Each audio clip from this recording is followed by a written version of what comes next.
In a dusty corner of rural Nevada, a young mechanic named Sarah Chen spent her last $800 on a diagnostic computer she couldn't afford. No fancy shop, no corporate backing, just one woman with motor oil permanently stained into her fingertips and a toolbox passed down from her grandfather. She fixed a broken-down Marine's truck engine on a scorching Tuesday afternoon, charged him nothing, and sent him on his way. But what happened 6 hours later? A full military convoy rolled into her crumbling garage with a request that would unravel a 40-year mystery and change everything she thought she knew about her own family. Before we jump back in, tell us where you're tuning in from. And if this story touches you, make sure you're subscribed, because tomorrow I've saved something extra special for you. This powerful story of unexpected kindness, hidden sacrifice, and a legacy that refused to stay buried will move you in ways you never anticipated. Before we dive in, tell us where in the world you're watching from. Let's get started.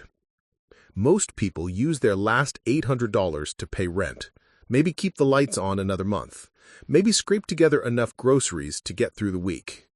But Sarah Chen spent hers on a used OBD2 diagnostic computer from a pawn shop in Reno, the kind of tool that separates real mechanics from part swappers. At 31 years old, Sarah ran Chen's Automotive in the forgotten town of Silver Ridge, Nevada, population 1,843 and dropping. The garage sat on a cracked stretch of Route 50, what locals called the loneliest road in America. And they weren't wrong. Tumbleweeds, faded billboards, miles of nothing, punctuated by the occasional long-haul trucker looking for cheap coffee and cheaper repairs. Her shop was a cinder-block rectangle with a hand-painted sign her grandfather had made in 1983. The paint was peeling now, letters barely visible against the sun-bleached wood. Inside, the place smelled like old grease, burnt coffee, and 30 years of honest work. 2 hydraulic lifts, both older than she was, a wall of tools arranged with obsessive precision, and in the corner, a framed photograph of her grandfather, James Chen, standing next to a 1967 Chevy with his arms crossed and a rare smile on his weathered face. Sarah lived in the apartment above the garage, a cramped studio where the water heater only worked on Wednesdays and Fridays, or so it seemed. She ate ramen most nights. She hadn't bought new clothes in 2 years, but she kept the garage open because in a town like Silver Ridge, when your transmission failed or your radiator cracked in 112-degree heat, Chen's Automotive was the only thing standing between you and a very long walk. The locals respected her, but they didn't really see her. To them, she was just Old Man Chen's granddaughter, the quiet woman who could fix anything with 4 wheels, but didn't say much else. She'd grown up in this garage, learning to gap spark plugs before she learned algebra, rebuilding carburetors while other kids were at soccer practice.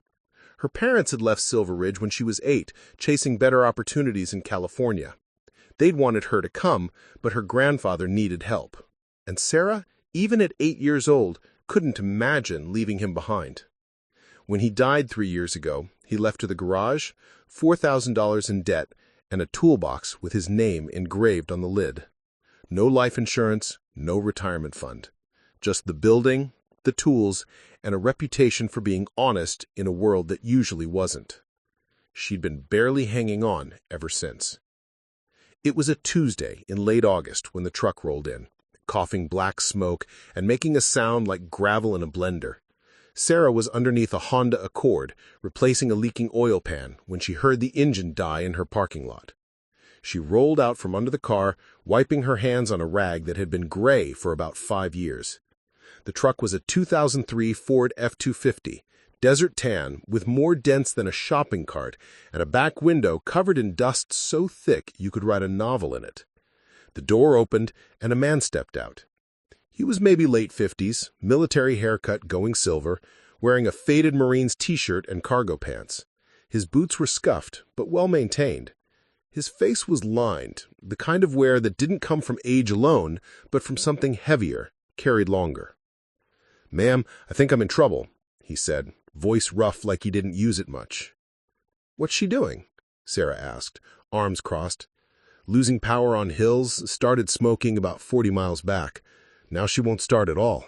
He pulled off his baseball cap, ran a hand through his hair. I'm trying to get to Fallon. My daughter's getting married this weekend. I know it's late in the day, but if there's anything you can do... Pop the hood, Sarah said. She didn't wait for him to finish his sentence. She'd already heard enough. A father trying to get to his daughter's wedding, a truck on its last legs, and a man who looked like he'd already driven through hell just to get this far. The engine bay was a disaster. Oil everywhere, corroded battery terminals, a serpentine belt so cracked it looked like a dried riverbed. But the real problem was the fuel injector system, clogged beyond recognition, and a failing fuel pump gasping its last breath. "When's the last time you serviced this thing?" she asked, not looking up. The man shifted his weight.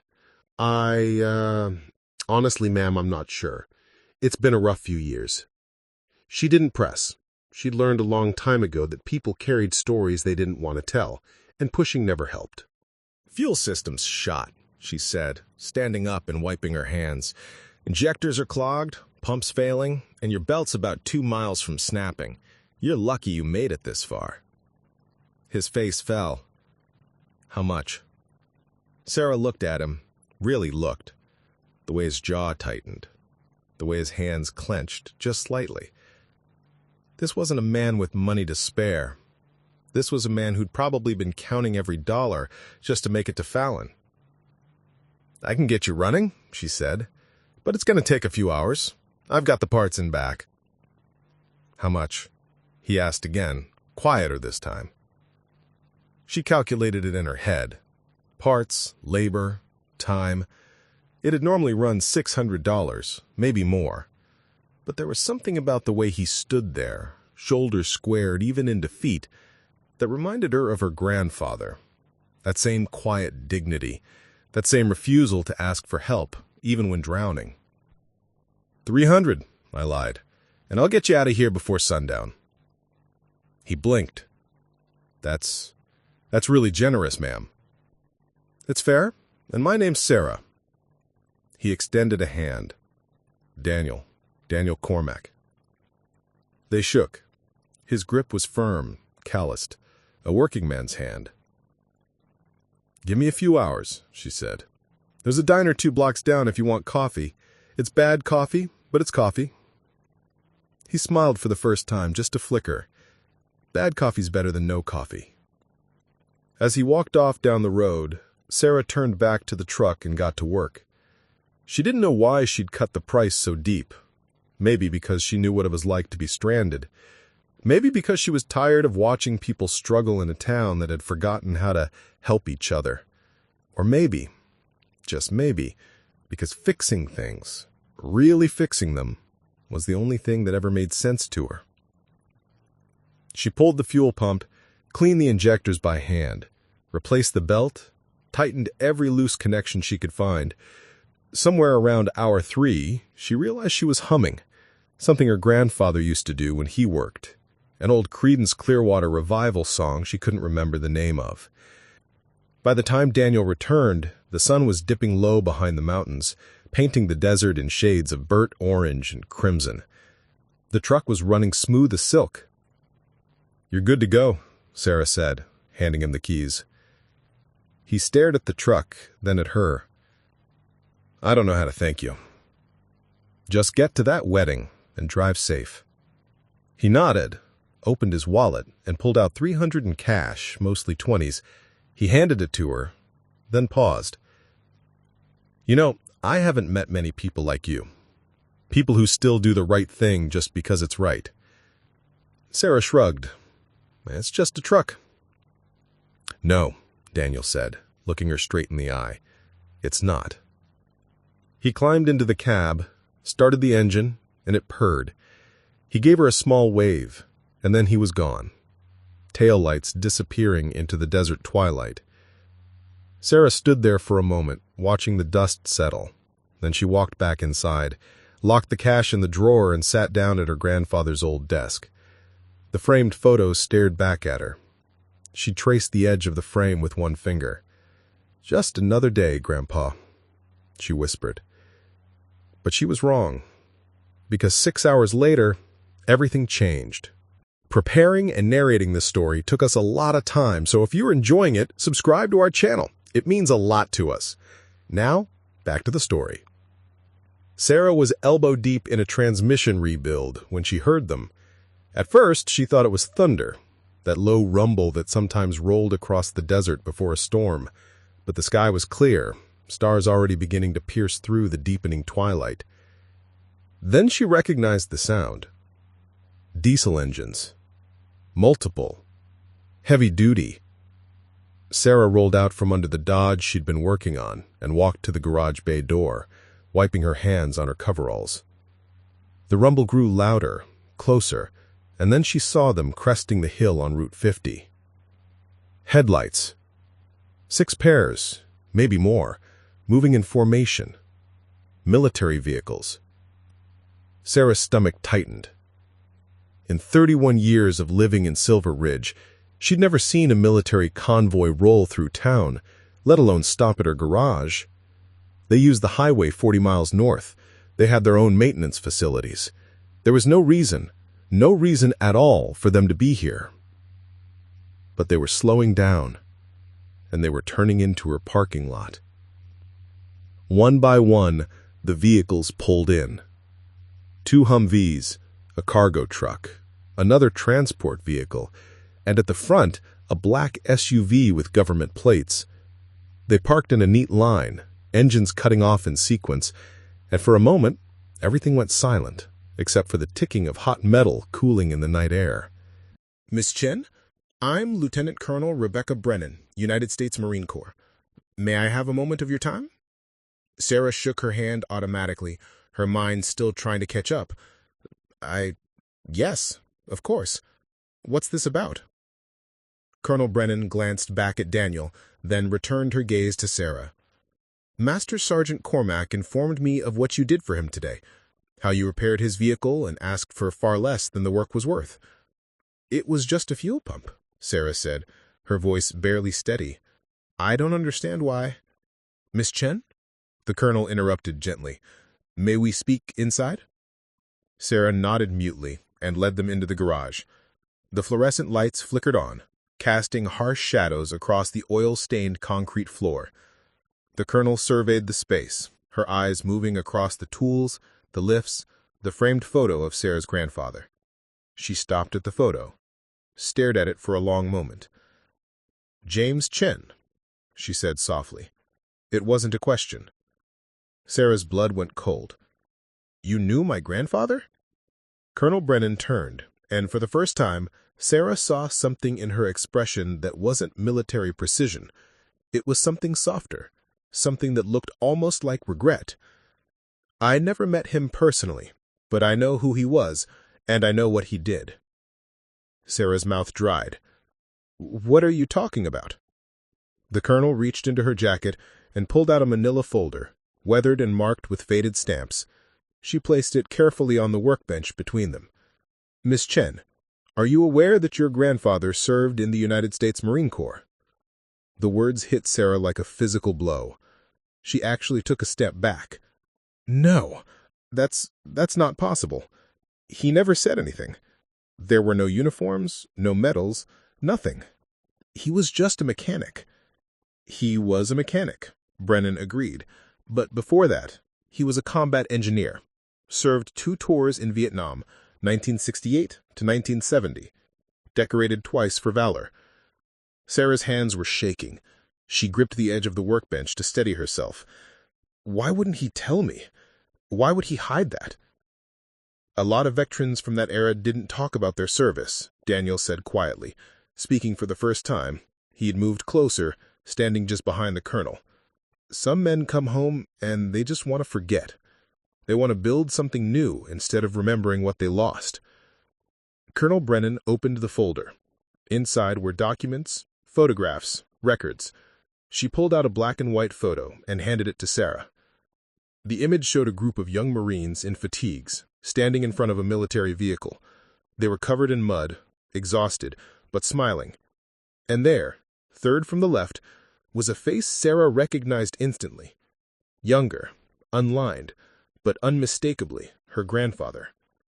James Chen was part of an engineering unit responsible for clearing roads and maintaining vehicles under combat conditions.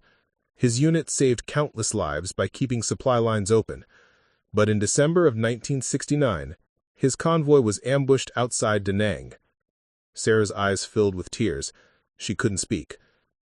"Your grandfather's vehicle was hit," Brennan continued, her voice measured but not unkind. "He was injured, but instead of seeking medical attention, he spent 6 hours under fire repairing a damaged truck so his unit could evacuate wounded Marines. He refused to leave until every man was accounted for." The colonel pulled out another document, this one more official-looking, with a seal at the top. "He was awarded the Bronze Star with Valor, but he never claimed it. After his discharge, he disappeared into civilian life. We lost track of him." Sarah's vision blurred. She wiped her eyes with the back of her hand, smearing grease across her cheek. "I don't understand. Why are you here? Why now?" "Because this morning, Master Sergeant Cormac called his commanding officer and told him about a mechanic in Silver Ridge who charged him almost nothing to fix his truck so he could make it to his daughter's wedding. A mechanic who worked for hours without complaint. A mechanic named Chen." Daniel stepped forward. "I saw the name on the sign outside, Chen's Automotive, and then I saw the photo on your desk. I recognized him. From the records, from the stories we were told during our training. Your grandfather was a legend, Sarah. They used his story to teach us about selfless service. I made some calls, pulled his service record, and when I saw that his granddaughter was running his garage, living his legacy without even knowing the full story, I knew we had to come. We had to tell you who he really was." Sarah's legs felt weak. She pulled over a rolling stool and sat down hard. Her whole life, she thought her grandfather was just a small-town mechanic, a quiet man who fixed cars and didn't ask for much. She'd never imagined he'd been a war hero, that he'd saved lives, that he'd been decorated for valor. "There's more," Colonel Brennan said gently. She reached into the folder and pulled out a small velvet box. "This is your grandfather's Bronze Star. It's been sitting in a military archive for 40 years because we had no next of kin on record. It belongs to you now." She placed the box in Sarah's hands. Sarah opened it with trembling fingers. Inside, nestled on faded silk, was the medal. Bronze and ribbon, tarnished with age, but still beautiful, still real. "He never told me. Why didn't he tell me? Maybe he thought the past didn't matter. Maybe he thought what he built here, this garage, teaching you everything he knew, maybe he thought that was more important than old medals and old wars." "But it does matter," Brennan said firmly, "because men like your grandfather are the reason the rest of us can serve with pride. And what you did today, helping a stranger without expecting anything in return, that's his legacy. That's what he taught you, even if he never told you where he learned it." Sarah looked up at the colonel, tears streaming freely now. "I just fixed a truck. I didn't do anything special." "You did exactly what your grandfather would have done," Brennan replied. "And that, Ms. Chen, is everything." The garage fell silent except for the soft hum of the fluorescent lights. Sarah clutched the metal box to her chest, her mind reeling. 40 years of secrets, a lifetime of not knowing, and now in one night, everything had changed. Colonel Brennan straightened. "Ms. Chen, we'd like to request your permission for something. The Marine Corps is planning a veteran recognition ceremony at Nellis Air Force Base next month. We'd like to posthumously honor your grandfather, and we'd like you to be there to accept the recognition on his behalf." Sarah could barely breathe. Yes, of course. I'd be honored." Brennan nodded. "We'll be in touch with the details." She glanced around the garage once more. "Your grandfather built something good here, something that lasted. Don't ever doubt that." The Marines filed out one by one, returning to their vehicles. Daniel was the last to leave. He paused at the door. "Thank you, Sarah, for everything." "I should be thanking you," she replied, her voice hoarse. He smiled. We both did what we were supposed to do. That's enough. And then they were gone. The convoy rumbled back onto Route 50 and disappeared into the darkness, leaving Sarah alone in the fluorescent glow of her grandfather's garage. She sat there for a long time, holding the metal box, staring at the photograph on the wall. The man she thought she knew, the hero she'd never suspected. Finally, she whispered into the empty garage, "I wish you'd told me, Grandpa. I wish I'd known." But maybe, she thought, maybe he had told her, just not with words.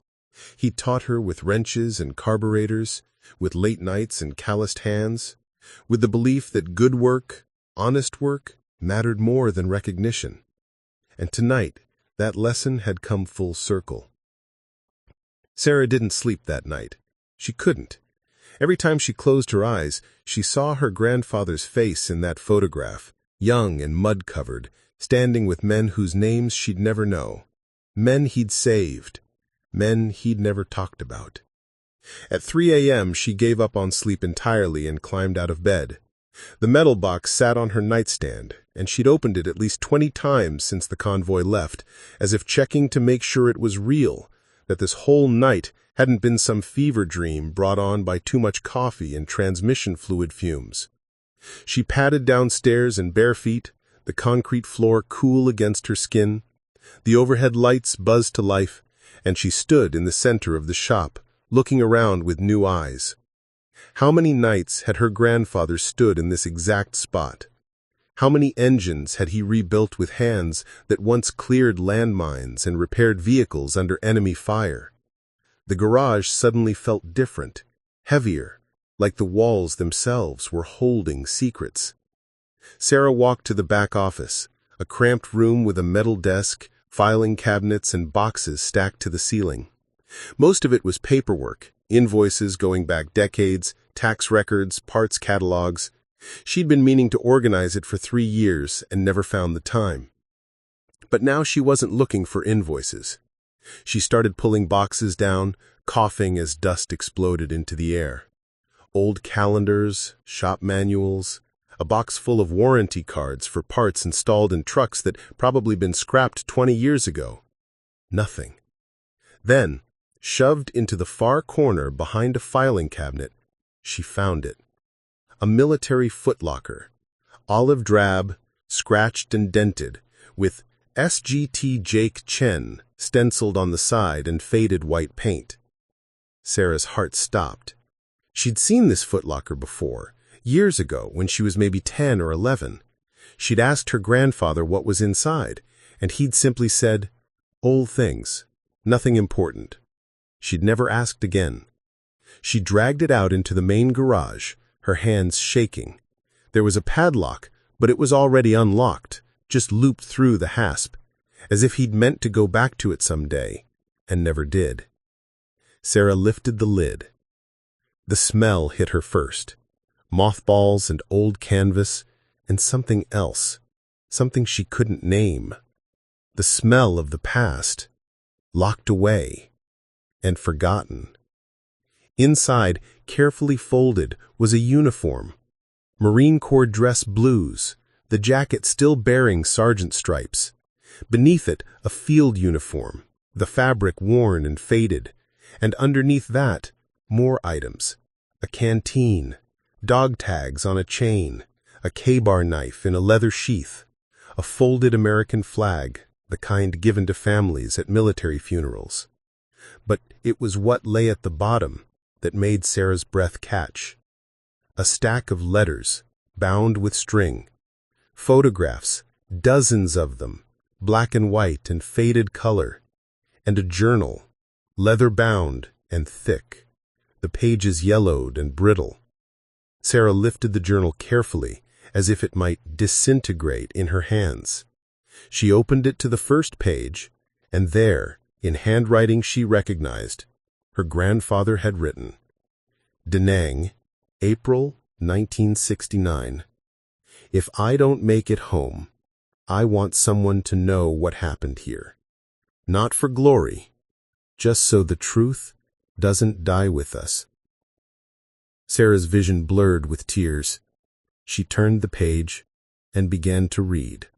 The entries were sporadic, sometimes weeks apart. Her grandfather's voice came through in the words, measured and careful, describing days of brutal heat and boredom, punctuated by moments of absolute terror. He wrote about his unit, about men with names like Rodriguez and Kowalski and Williams, men who became brothers. One entry, dated October 1969, made her stop cold. Lost Williams today. Roadside bomb. 3 clicks outside the firebase. He was 22. Had a wife back in Ohio, a baby daughter he'd never met. I was the one who had to bag his tags. I was the one who loaded him onto the chopper. Tonight I worked on an engine for 6 hours just to keep my hands busy, to keep from thinking about that little girl who'll grow up without a father. I don't know if I can keep doing this. Sarah wiped her eyes, but the tears kept coming. She'd never known this side of him. The grief. The weight. She kept reading, entry after entry. Her grandfather documented not the battles, but the small moments. Teaching another Marine how to replace a fuel pump. Sharing rations with local children. A poker game in a bunker while mortars fell outside. And through it all, the constant work. Fixing trucks and jeeps and anything with wheels. Keeping the machines running so his brothers could stay alive. Then she reached December 1969, and the handwriting changed. It was shakier, rushed, as if written in pain. December 18. We were ambushed on Highway 1. RPG took out the lead vehicle. We had 6 wounded, including the lieutenant. The second truck was damaged, wouldn't start. I could have run. Everyone else was focused on returning fire, on getting the wounded to cover. I could have saved myself. But I looked at that truck and I knew. If I didn't get it running, those wounded men would die. So I grabbed my tools and I worked. I don't remember most of it. Rodriguez says I worked for 6 hours under fire. I just remember my hands on the engine, the sound of gunfire and the smell of blood and diesel. We got them out. All of them. The Bronze Star citation says I showed exceptional valor under enemy fire. But I wasn't brave. I was just doing my job. That's what none of them understand. The medals, the ceremony, all of it feels wrong. I wasn't a hero. I was just a mechanic who couldn't leave broken things behind. Sarah closed the journal, her whole body shaking. She understood now. She understood why he never talked about the war, why he never displayed the medals, why he'd buried this part of himself so deep that even his own granddaughter never knew it existed. Because to him, it wasn't heroism. It was just work. It was what needed to be done. And he'd spent the rest of his life doing the same thing, fixing what was broken, helping people who couldn't help themselves, never asking for recognition or thanks. Just quiet, steady work in a small garage on a lonely road. Sarah looked at the photographs next. There he was, impossibly young, smiling with his unit, standing beside trucks with names painted on the hoods, covered in mud, exhausted, but always working. And in one photo, she saw something that made her freeze. Her grandfather stood next to a truck, tools in hand, while another Marine lay on the ground beneath it. The wounded Marine's uniform was dark with blood, and her grandfather's face was set in concentration, one hand on a wrench, the other steadying himself against the vehicle's frame. On the back of the photo, someone had written, "Chen, saving Corporal Mitchell, Highway 1, December 1969. The man doesn't quit." She set the photo down with trembling hands and picked up the letters. They were addressed to him from other Marines, sent after the war. Some were short, just a few lines of thanks. Others were longer, updates on marriages and children and jobs, always ending with some variation of, "I wouldn't be here without you." One letter, dated 1985, was from someone named Robert Mitchell. "Jim, I don't know if this address is still good, but I had to try.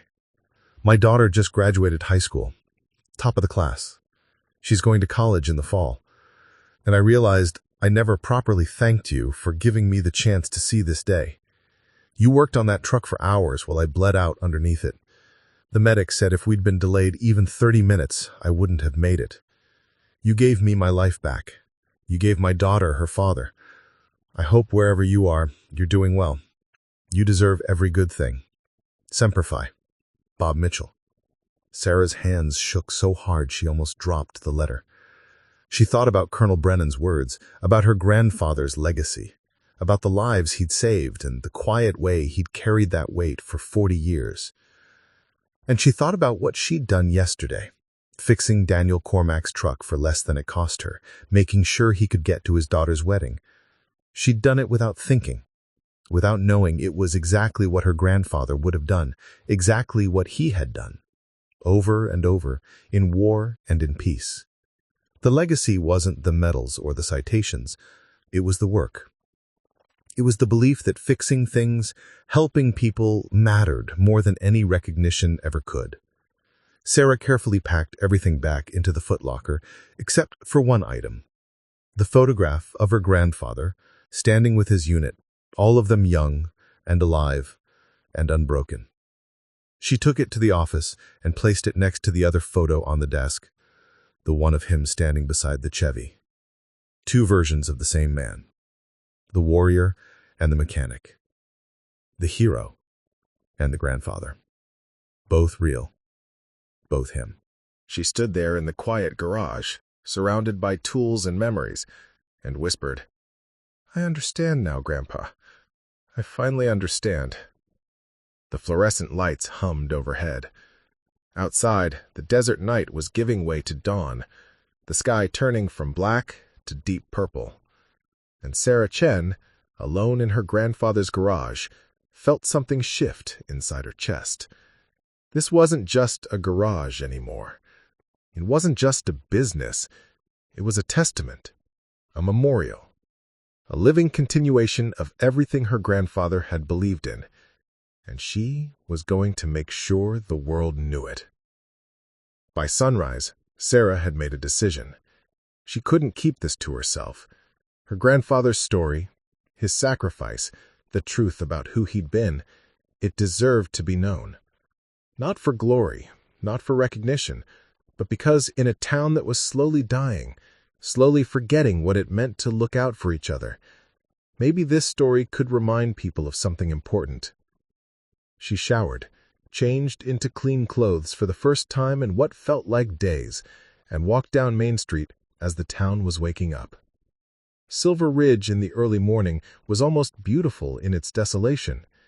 The sun painted the old storefronts in shades of gold, temporarily hiding the peeling paint and broken windows. A few early risers were unlocking shops, sweeping sidewalks, going through the motions of another day in a place that time had mostly forgotten. Sarah's first stop was the Silver Ridge Gazette, a weekly newspaper run out of a converted house by a woman named Patricia Vega. Patricia was 63, had been running the paper for 30 years, and knew every secret, scandal, and story in a 50-mile radius. The bell above the door chimed as Sarah entered. Patricia looked up from her computer, reading glasses perched on her nose, surprise flickering across her weathered face. Sarah Chen.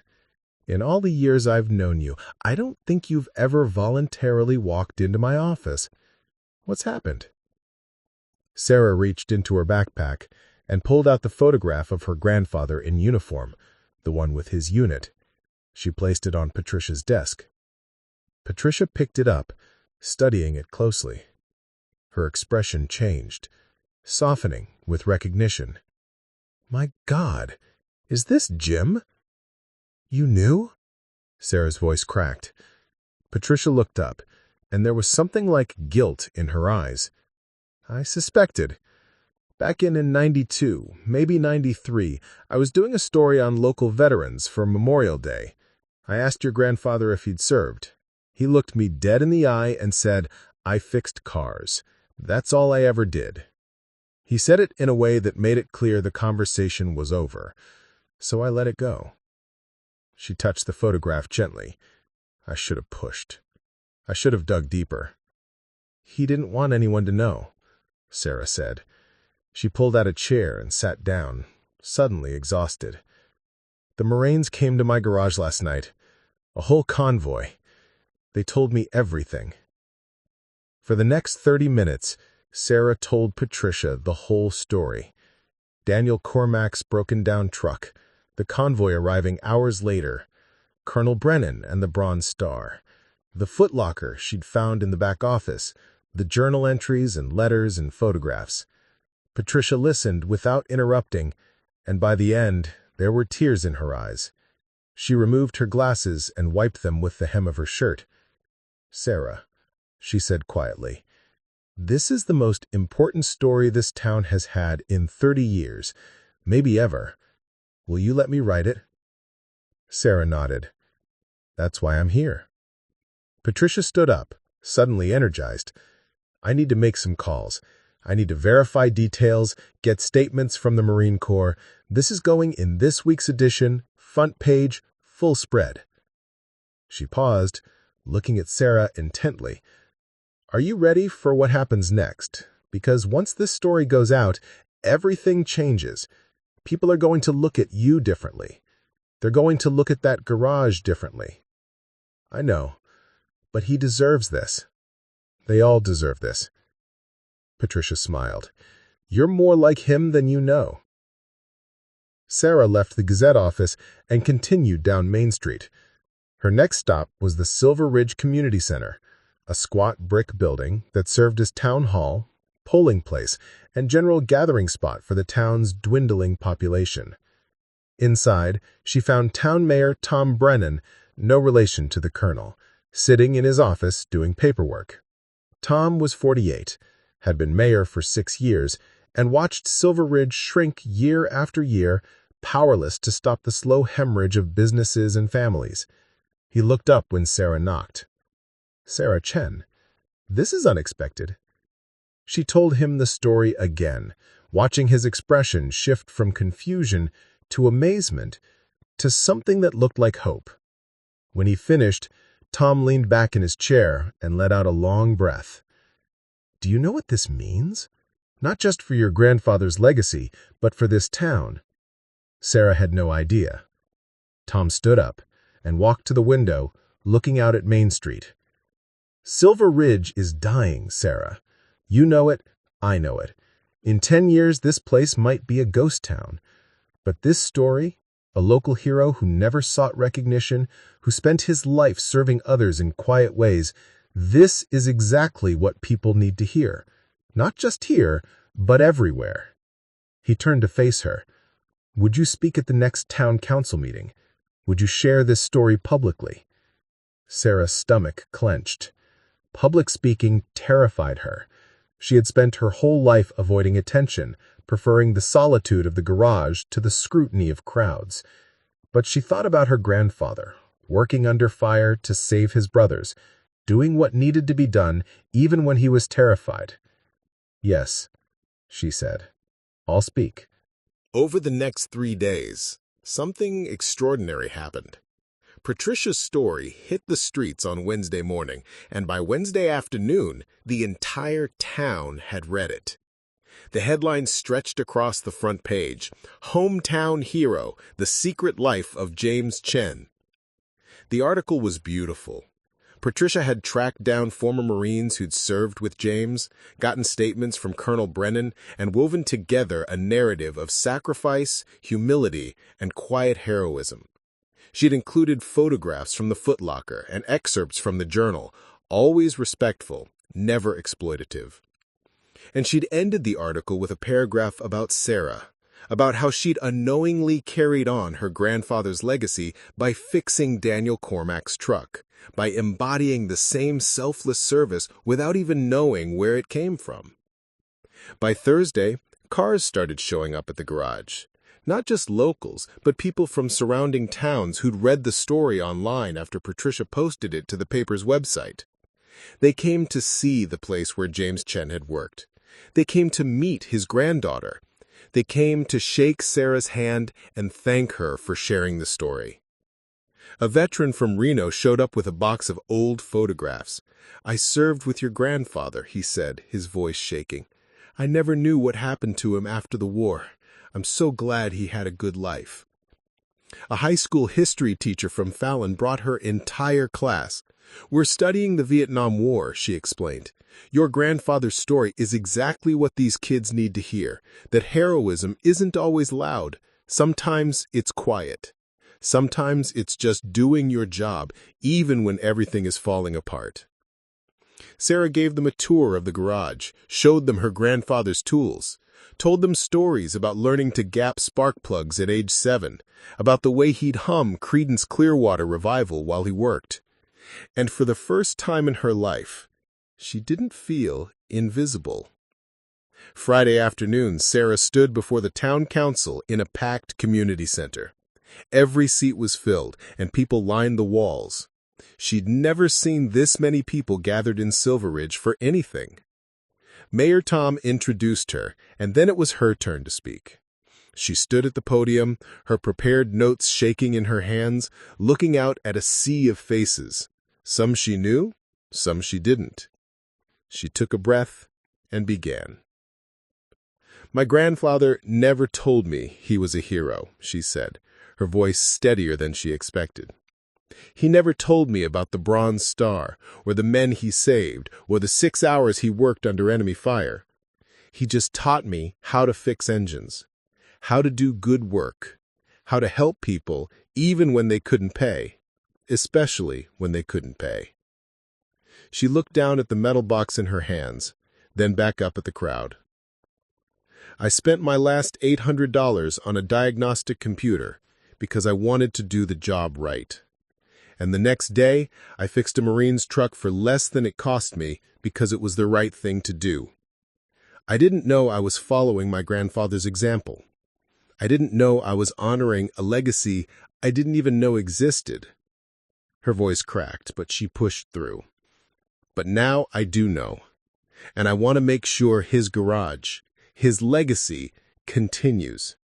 Not just as a business, but as a reminder that quiet acts of service matter, that helping people without expecting anything in return matters, that fixing what's broken, whether it's an engine or a community, is work worth doing." The room was silent. Then someone started clapping, then another, and suddenly the entire room was on its feet applauding, and Sarah had to grip the podium to keep from collapsing. When the noise finally died down, Mayor Tom stepped forward. "The town council has a proposal," he said. "We'd like to officially designate Chen's Automotive as a historic landmark, and we'd like to work with Sarah to create a community program in James Chen's name, offering free or reduced-cost automotive services to veterans and families in need." Sarah's eyes widened. I don't know what to say." "Say yes," Tom replied, grinning.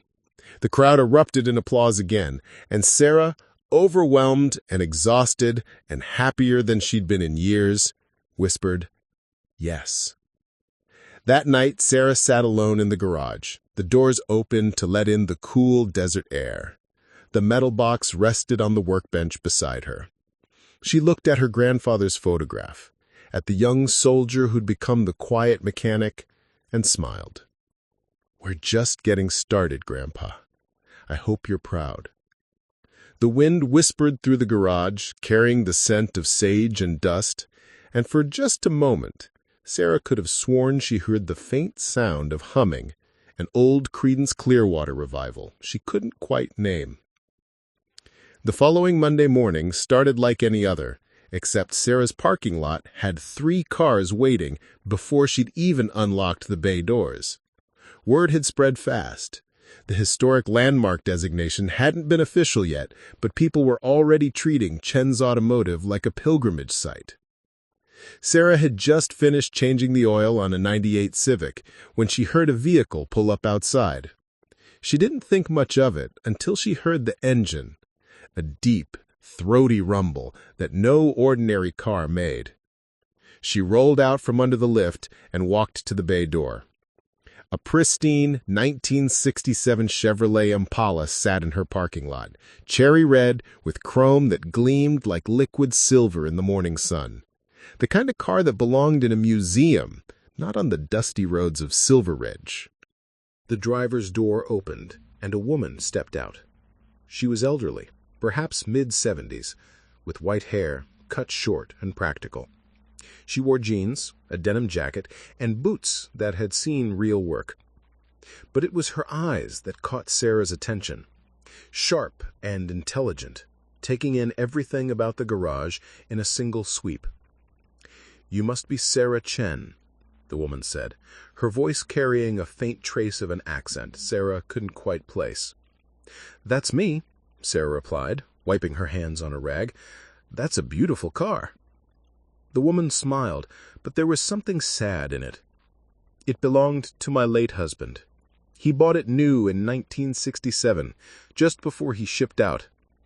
She paused, looking at the garage, at the sign above the door. "Before he went to Vietnam." Sarah's heart skipped. "I'm sorry for your loss." "It was a long time ago," the woman said softly. "My name is Margaret Williams. My husband was Staff Sergeant David Williams. He served with your grandfather." The name hit Sarah like a punch. Williams. She'd read that name in the journal. Lost Williams today. Roadside bomb. He was 22, had a wife back in Ohio, a baby daughter he'd never met. Sarah's throat tightened. "Please, come inside." They sat in the small office, Sarah offering the only other chair besides her own. Margaret looked around at the photographs, the tools, the organized chaos of paperwork and car catalogs. "I read the article," Margaret began, her hands folded in her lap. "I've been following your grandfather's story for 40 years, hoping someday I'd find him, hoping I could thank him." "Thank him?" Sarah asked quietly. "For what?" Margaret reached into her jacket and pulled out an envelope, yellowed with age. She handed it to Sarah with trembling hands. "This is the last letter David wrote to me. He mailed it 3 days before he died. It arrived 2 weeks after I got the telegram." Sarah opened the envelope carefully and unfolded the letter inside. The handwriting was neat, measured, the words of a young man trying to sound brave for his wife back home. Her eyes moved down the page until she reached a paragraph that made her breath catch. "There's a guy in our unit, a sergeant named Chen. Quiet fellow, barely says 10 words a day unless he's explaining how an engine works. But Maggie, this man is something special. Last week our truck broke down in the middle of nowhere, and we were sitting ducks. Chen worked on that engine for 3 hours in 100-degree heat while we kept watch, never complained once. Got us running, and got us home safe. He told me yesterday that he's got a dream. When this war is over, he wants to open a garage somewhere quiet. Fix cars. Help people. Live a simple life. I told him that sounded like heaven. I hope he makes it, Maggie. If anyone deserves to make it home and build something good, it's Chen. He's the kind of man I want our daughter to know about someday." Sarah's vision blurred. She looked up at Margaret, who was wiping tears from her weathered cheeks. "He never made it home," Margaret whispered. "But your grandfather did, and he built exactly what David hoped he would build, a good life. A place where he helped people, and he raised you to do the same thing." "I never knew," Sarah said, her voice breaking. "I never knew that he carried this, that he remembered your husband." Margaret leaned forward. "I have something else to show you." She reached into her other pocket and pulled out a photograph. It showed a young couple, Margaret and David, standing in front of the very Impala parked outside. They were smiling, his arm around her waist, her hand resting on her pregnant belly. This was taken a week before he deployed. I was 3 months pregnant with our daughter, Rebecca. David never got to meet her. But you know what I told her when she was old enough to understand? I told her that her father died with good men, men who cared about each other, men like James Chen who made miracles to keep their brothers alive. Sarah's eyes blurred. She looked up at Margaret, who was wiping tears from her weathered cheeks. Rebecca is 54 now. She's a nurse in Columbus, married, 3 kids of her own. And every Memorial Day we visit David's grave and I tell her stories about the letters he sent, about the men he served with, about Chen, the mechanic who gave everything to save his friends. She paused, composing herself. When I read that article, when I saw your grandfather's name and this garage, I knew I had to come. I had to meet you. I had to thank you for keeping his legacy alive, even though you didn't know you were doing it. Sarah set down the letter carefully. Mrs. Williams, I don't know what to say. You don't have to say anything, Margaret replied. But I do have a request. She gestured toward the parking lot. That Impala out there has been sitting in my garage for 40 years. I couldn't bear to drive it. It was David's dream car, and without him it just felt wrong. But it's been eating at me, watching it collect dust. A car like that deserves to be driven, to be alive. She looked directly into Sarah's eyes. I want you to restore it, properly, the way your grandfather would have. And when it's running perfectly, I wanted to donate it to your program, the one the town is creating. Let it be a memorial vehicle. Let veterans and their families see it and know that their service, their sacrifice, it's remembered. Sarah's mouth fell open. Mrs. Williams, that car is worth a fortune. You can't just... I can, and I am, Margaret interrupted firmly. David would have wanted it this way. He believed in men like your grandfather, and I believe in you. Sarah stood up and walked to the window, looking out at the Impala gleaming in the sun, a 1967 symbol of dreams and lost futures and sacrifices that echoed across generations. She turned back to Margaret. I'll do it. I'll restore it exactly as it should be, as your husband would have wanted. Margaret smiled, real and warm. I know you will. They spent the next hour going over the car's history, the maintenance records Margaret had kept meticulously, even though she rarely drove it. Sarah took notes, asked questions, and felt something shift inside her. This wasn't just about fixing a car anymore. This was about honoring a promise made 50 years ago by men who never came home. Before Margaret left, she placed her hand over Sarah's. Your grandfather saved lives in that war, but what he did after, building this place, teaching you, that saved something too. It saved the idea that good people still exist, that quiet service still matters. Don't ever underestimate what that means. Sarah walked Margaret to the Impala. They arranged for a flatbed to transport it to the garage later that week. As Margaret climbed into her rental car, she rolled down the window. Sarah, Rebecca, my daughter, she's coming to visit next month. Would it be all right if we stopped by? I'd like her to meet you, to see this place. I'd be honored, Sarah replied. As the rental car disappeared down Route 50, Sarah walked back to the Impala and ran her hand along its smooth, perfect paint. She thought about David Williams, 22 years old, dreaming of coming home to this car and his wife and the daughter he'd never meet. She thought about her grandfather, carrying the memory of that young soldier for 40 years, never speaking of it, but never forgetting. And she thought about Margaret, keeping this car preserved like a museum piece, waiting for the right moment, the right person to bring it back to life. Sarah pulled out her phone and dialed Patricia Vega at the Gazette. Patricia? She said when the editor answered. I have another story for you.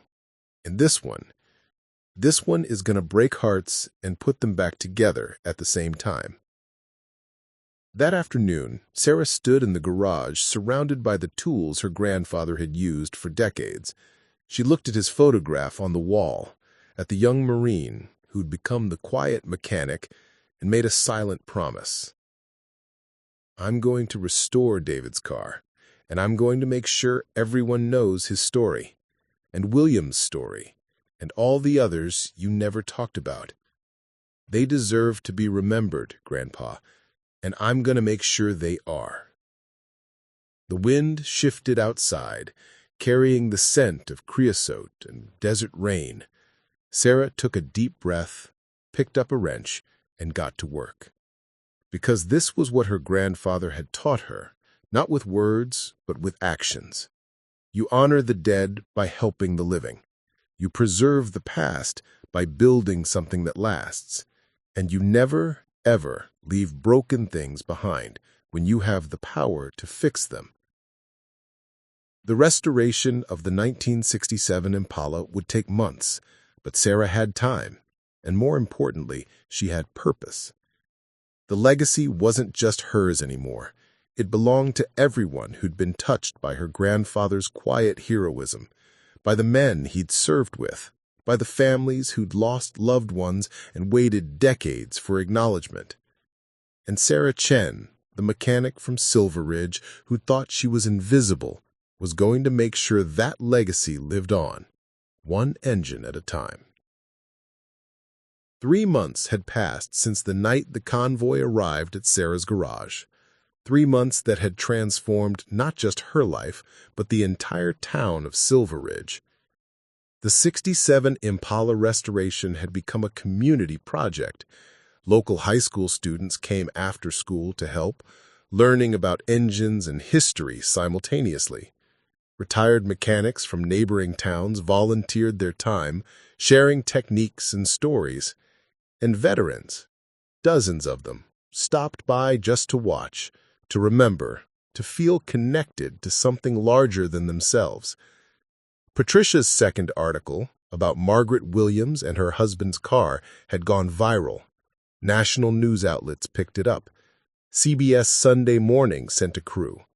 The story of a small-town mechanic unknowingly carrying on her grandfather's legacy of service had struck a chord with millions of Americans hungry for hope in divisive times. Donations poured in, not just money, though there was plenty of that, but tools, parts, time, and expertise. A parts manufacturer in Detroit sent everything needed for the Impala restoration free of charge. A paint shop in Reno offered to do the final work at cost. The community program Sarah had proposed, the James Chen Memorial Automotive Service, had gone from a dream to a fully funded reality in a matter of weeks. But today was different. Today was the ceremony at Nellis Air Force Base, where her grandfather would be posthumously honored alongside other Vietnam veterans whose service had gone unrecognized for decades. Sarah stood in front of the mirror in her small apartment above the garage, adjusting the collar of the only dress she owned. It was simple, navy blue, borrowed from Patricia because Sarah hadn't worn a dress since her grandfather's funeral 3 years ago. Her hands were shaking. A knock at the door startled her. She opened it to find Daniel Cormack standing there in his dress blues, medals gleaming on his chest, his cover tucked under his arm. "Thought you might want some company for the drive," he said with a gentle smile. Sarah felt tears prick her eyes. "Thank you." They drove to Nellis in Daniel's truck, the same one Sarah had repaired that day that started everything. The highway stretched out before them, desert landscape blurring past, and they rode in comfortable silence for most of the journey. Finally, Daniel spoke. "You know, I've been thinking about what happened that day, about why I broke down right there, right in front of your garage, in a town I'd never been to before." Sarah glanced at him. "Coincidence?" "Maybe," he said. "Or maybe your grandfather was looking out for one more Marine, even from beyond, making sure his story got told through you." Sarah smiled despite the tears threatening to fall. "He would have hated all this attention." "Probably," Daniel agreed, "but he would have been proud of you. That I know for certain." Nellis Air Force Base was massive, sprawling across the desert like a small city. Security waved them through after checking credentials, and they followed signs to the ceremony venue, a large outdoor pavilion with rows of white chairs facing a stage draped in red, white, and blue bunting. The parking lot was already packed. Sarah recognized cars from Silver Ridge, but there were hundreds of others, license plates from across the country. This ceremony wasn't just about her grandfather. It was about dozens of veterans finally receiving recognition, 50 years overdue. As Sarah stepped out of the truck, she saw Margaret Williams standing near the entrance with a younger woman who had to be her daughter Rebecca. Margaret spotted Sarah and waved, her face bright with emotion. "Sarah," Margaret called out, hurrying over, "I want you to meet Rebecca." Rebecca was tall, with her father's eyes and her mother's determined chin. She extended her hand, but when Sarah took it, Rebecca pulled her into a hug instead. "Thank you," Rebecca whispered. "Thank you for honoring my father, for honoring all of them." Sarah hugged her back, overwhelmed. "I'm just telling the truth. They deserve that." Colonel Brennan appeared, immaculate in her dress uniform. "Miss Chen, if you'll come with me, we need to go over the ceremony protocol." The next hour was a blur of introductions and instructions. Sarah met other families, other granddaughters and sons and widows of men being honored today. Each had a story similar to hers, lives lived quietly, sacrifices made without fanfare, legacies almost forgotten until someone decided to look deeper. Then the ceremony began. The pavilion was packed, every seat filled with hundreds more standing in the back. A color guard presented the flags. A military band played the national anthem. And then, one by one, names were called. Each family came forward to accept medals, citations, and formal recognition for their loved ones. Some families had multiple generations present. Others had just one elderly widow, standing alone, clutching a folded flag. Every story was different. Every loss was unique. But the common thread was sacrifice, service, and the quiet heroism of ordinary people doing extraordinary things. Finally, they called her grandfather's name. Sergeant James Chen, Marine Corps, for extraordinary valor and selfless service during combat operations in Vietnam, December 1969. Sarah stood on shaking legs. Daniel stood with her, offering his arm for support. Together they walked to the stage. Colonel Brennan stepped forward holding a display case containing not just the Bronze Star Sarah had already received, but additional commendations that had been buried in military archives. A Purple Heart for wounds received in combat, a Navy and Marine Corps Commendation Medal, citations from officers her grandfather had served under. Sergeant Chen represented the very best of the Marine Corps. He saved lives not through violence, but through skill, determination, and an unwavering commitment to his brothers in arms. He worked under enemy fire, not for glory, but because it was the right thing to do. And when he returned home, he continued that same service in his community for 40 years. Brennan turned to Sarah. "Ms. Chen, your grandfather's legacy lives on through you. Through your actions, you've reminded us all what true service looks like. On behalf of a grateful nation, I present you with these honors." She handed Sarah the display case. The weight of it, both physical and emotional, nearly buckled Sarah's knees, but Daniel's hand on her elbow steadied her. The crowd rose in a standing ovation. Sarah looked out at the sea of faces, many crying, all clapping, and felt something break open inside her chest. Not pain, but release.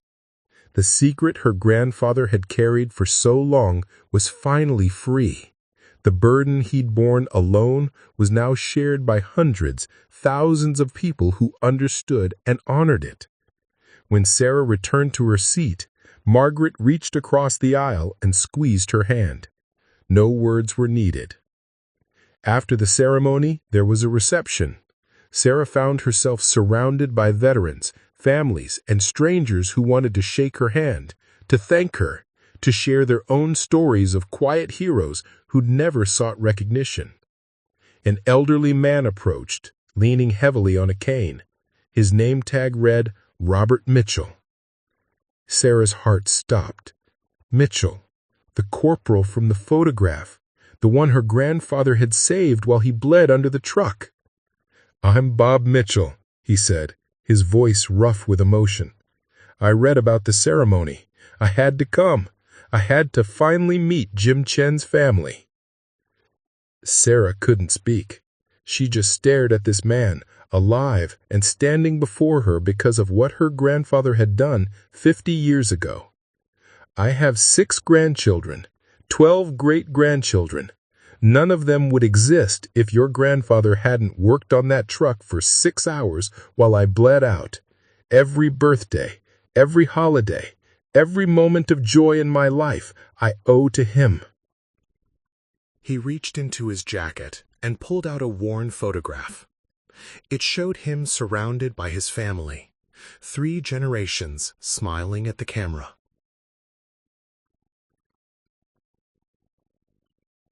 "I want you to have this," he said, pressing it into Sarah's hands.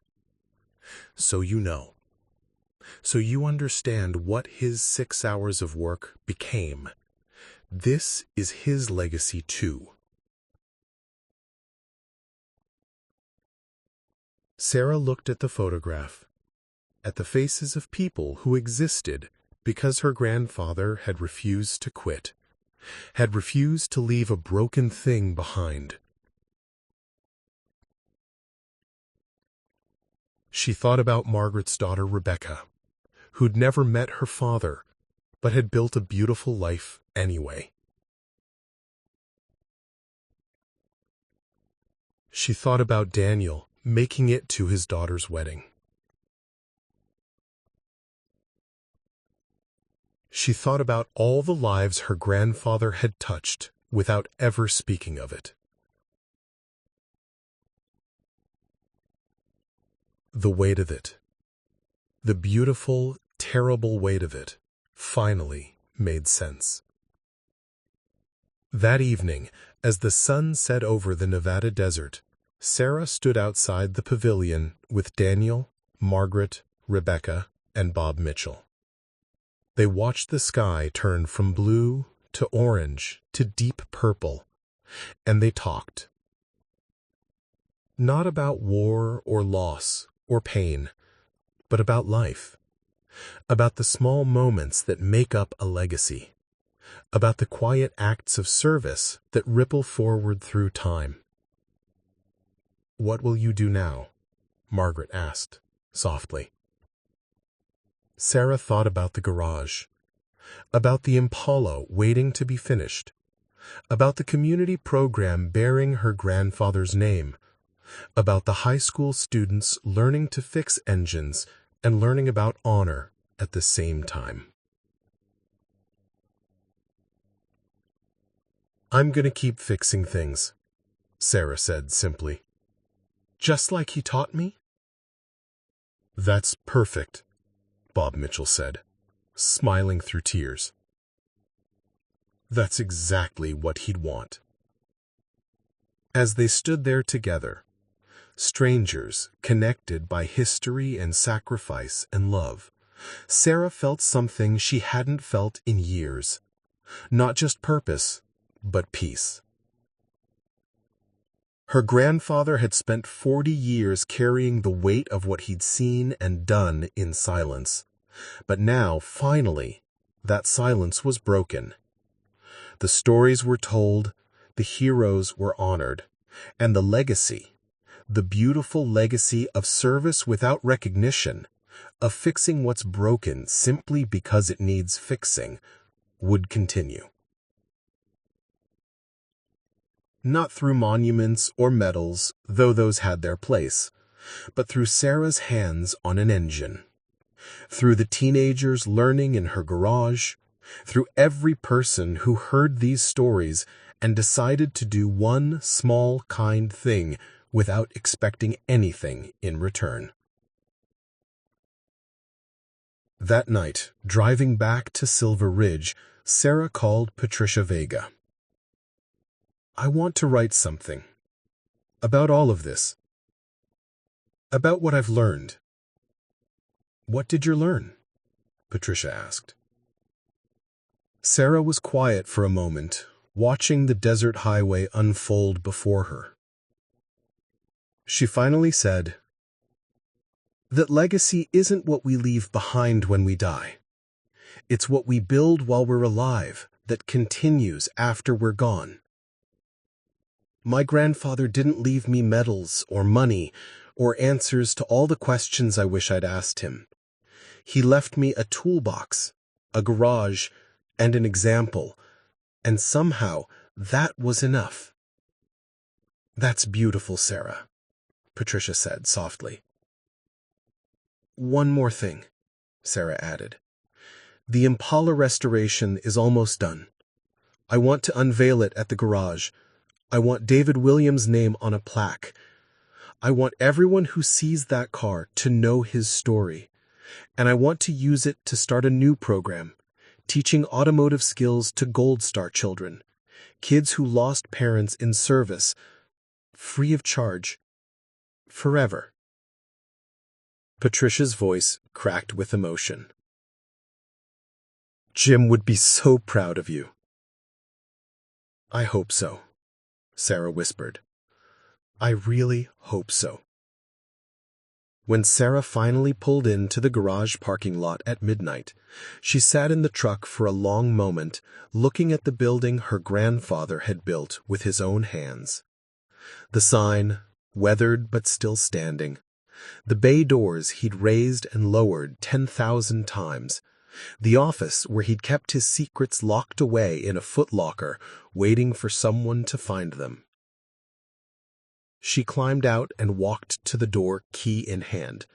But before she unlocked it, she placed her palm flat against the metal door and whispered, "Thank you, Grandpa, for everything you taught me. Everything you never said but showed me anyway. I promise I'll take care of them, all of them. The broken trucks and the broken hearts and the forgotten stories. I promise." The desert wind answered, carrying the scent of sage and motor oil and memory. Sarah unlocked the door and stepped inside her grandfather's garage. Her garage now. Their garage. A place where broken things came to be made whole again, where stories refused to be forgotten, and where one mechanic's quiet legacy would echo forward through generations yet to come. Because some promises don't end with death. They're simply passed on, hand to hand, heart to heart, wrench to wrench. And Sarah Chen was just getting started.